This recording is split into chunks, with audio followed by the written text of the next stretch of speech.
Good afternoon, guys. So today is May 25th, 2024. Yeah, tama. So anyways, so today we're gonna go to Litchfield first, and then after this, pupunta po tayo tomorrow sa Birmingham Airport. And we're going to Northern Ireland. So come join me on this new travel vlog, Nox travel vlog. Etong nasa gala na naman, nasa Lakwatsa na naman po tayo, and I'm gonna share you my experience in going to Northern Ireland. So, yes mga beshies, makukumpleto na natin ang United Kingdom. So, nakapunta na tayo ng Wales, Scotland, and this time, Northern Ireland. Syempre, nakatira na tayo sa England. So, yes, United Kingdom. Checklist. Check, check, check. So, ayun. Hope you will like this vlog. And don't forget to subscribe. Put a comment in the comment section and like the video. Sobrang helpful yun kapag nilike nyo tong video. Please! Sorry na. I'm begging. Wow! So, don't forget to share also this video to everyone. I hope I'll be able to help other people with this vlog. I'll show my itinerary, lahat ng gastos namin, and lahat ng tour and food na itatry namin for this 3-day tour. So, pupunta muna ako sa Litchfield today kasi galing dito sa current area ko, going to Birmingham Airport, medyo mahal ang Uber. So, ang next step ko is lumapit ng onti sa Birmingham Airport, which is pupunta muna tayo sa dati nating place kung saan tayo galing, which is Litchfield. It's mas malapit siya sa Birmingham. So, dun muna tayo mag-overnight kasi ang flight ko tomorrow is 8 a.m. So, yeah, first time natin lilipad after a year. So hopefully, fingers crossed, it will be a safe flight. So, pray for me, guys. So, hope you enjoy this vlog. Thank you for watching, okay? Let's go, guys! Good morning, guys! OOTD check. Char. Currently, 4:20 a.m. Ready na ba tayo for pickup? Going to Birmingham Airport. Hi, guys! We're here in Birmingham Airport. Hanapin ko lang yung entrance ng we're in the EasyJet check-in. So, yeah. Good morning! Hey, guys! Urong natin ito. Hey, guys. So, currently, we're waiting for our gate announcement. So, what time is it? It's already 6:26 and halos kakatapos ko na sa security. So, dumating ako dito mga 5 something. Pero dahil sa sobrang haba ng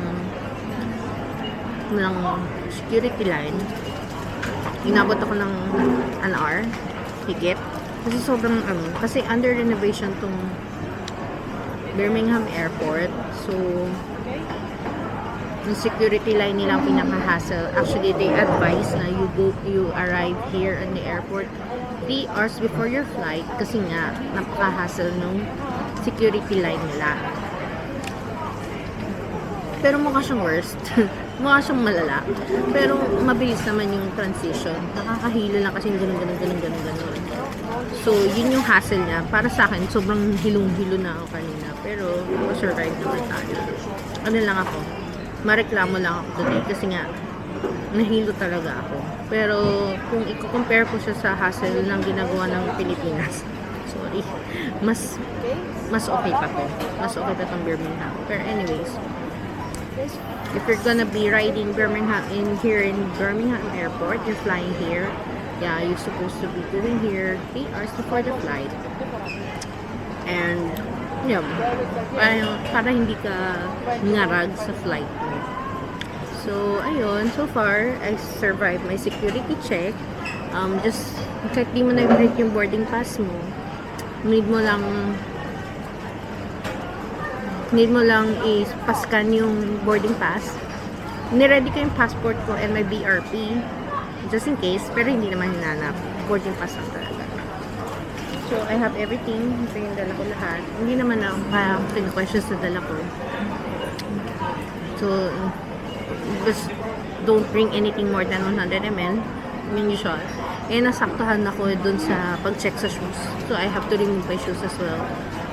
Medyo efficient naman talaga. Yun lang, yung very long line ng security. Siguro kasi under renovation tong Birmingham Airport. Kaya ganun. Pero from, pinanggaling ako from Beachville to here, just half an hour lang. So, napakabilis lang. I have to pay 48 pounds para sa taxi ko. And binuko na siya yesterday pa para hindi na ako maghahanap ng anything R9. Kaya hindi ko na check yung price over, pero so far parang naglalaro siya ng ganun. So yeah, yun ang story time natin for now. So it's currently almost 6:30, 6:29 na, and we're just waiting. Nakatambay ako dito sa Starbucks.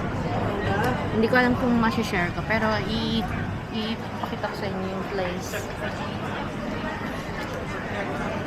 So, ayan. So far, yan pa siya. So, dahil ayokong gumastos, dito naman ako nagugutom. Baka pagdating ko na lang sa Belfast. So, yeah. Yun na muna, guys. Sa share ko. Charge muna ako ng phone. And luckily, may charger here.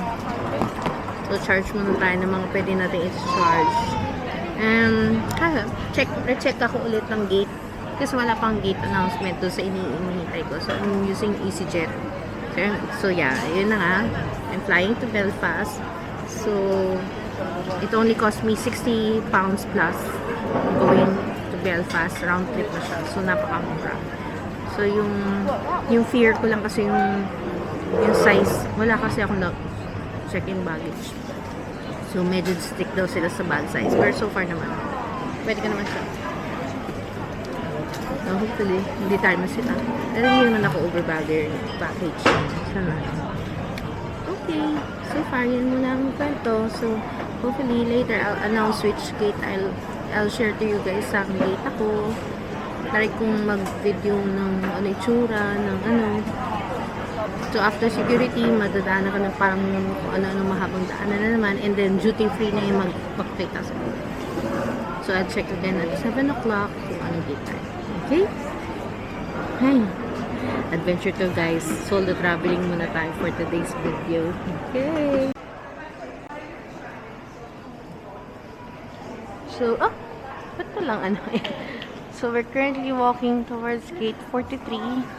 Nag-announce, nalaglag. Drop everything.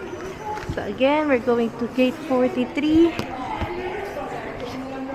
So, pakita ko sa inyo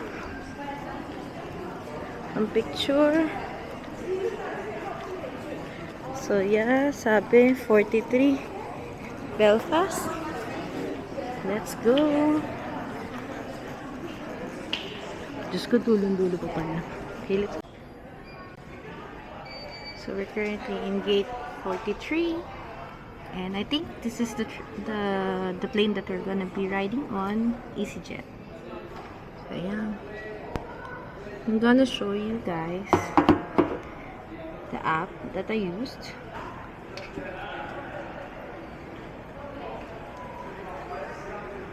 So, cut na lang natin.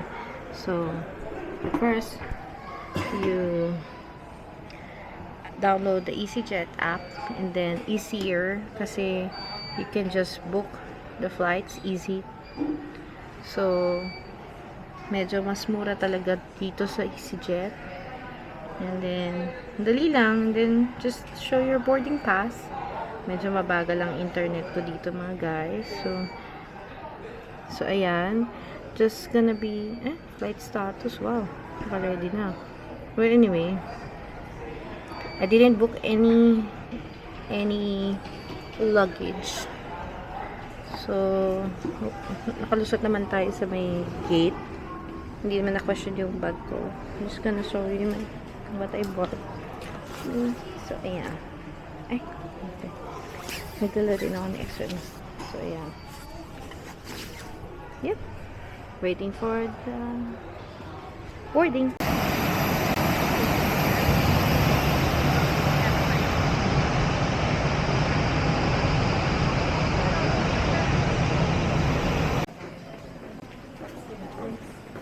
hello. Touchdown. Belfast. Okay.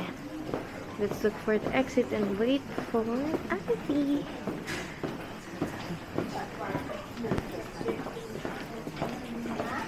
Ooh, excited na tayo sa Game of Thrones. So, yeah. Welcome to Westeros. Wow. Hello. Northern Ireland. Hello, good morning! Maulan na. Northern Ireland. Nandito kami ni Ivy. Hello. Yes, medyo Breton kami. Kaya nagpapaulan lang kami. So, mag-iikot-ikot muna kami dito today. Dumating na kami ng Belfast. Maulan. Sarado pa lahat kahit 10 a.m. na. So, patay na bata ngayon ng Belfast. So, kakain muna kami. So, yeah. Ay, Diyos ko. Makabasa sa Ireland agad-agad. Okay, see you later, guys. Hi, guys. We're currently here in the Belfast City Center. So, this is the City Hall. Ayan, nagpicture kami dyan sa malaking Belfast na yan. Okay, so we're gonna continue. Buti tumigil na ang ulan. So, we can now roam around the city. Kasi mamaya, babalik kami doon kasi doon ang pick up ng Game of Thrones tour namin. Okay, let's go! We're here in Belfast Cathedral. Oh no! Wala talaga entrance. Oh, nasa...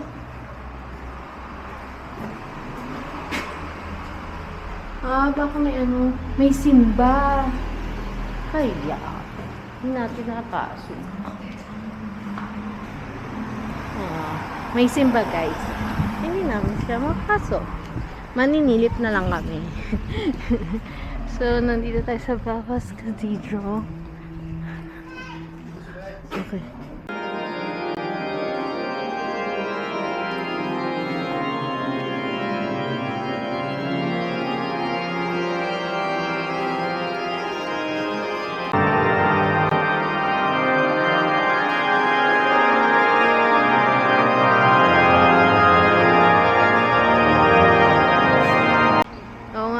May pa-foods pa nga. So guys, naka-attend kami ng misa. Kaya pala siya closed a while ago. Kasi merong, medyo nakalimutan ko din pala. So, it's Sunday today. So, meron siyang 11 o'clock na simba. And sakto dumating kami, pa-communion na. So, nagsimba na rin kami. So, meron siyang 11 o'clock and 3:30 p.m. So, yeah. Maganda siya. Good experience siya. Sobrang ang holy ng dating. Kasi may, yung communion niya, hindi lang ipipila ka. Yung parang forward ka pa doon sa loob-looban. Basta, ang galing. But anyways, gustuhan ko yung experience ko. Thank you, Belfast Cathedral.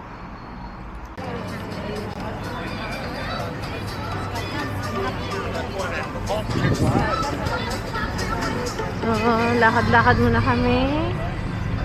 Habang hihintay ng bus for Game of Thrones. See you later. So we're going to Greg na. Feeling water.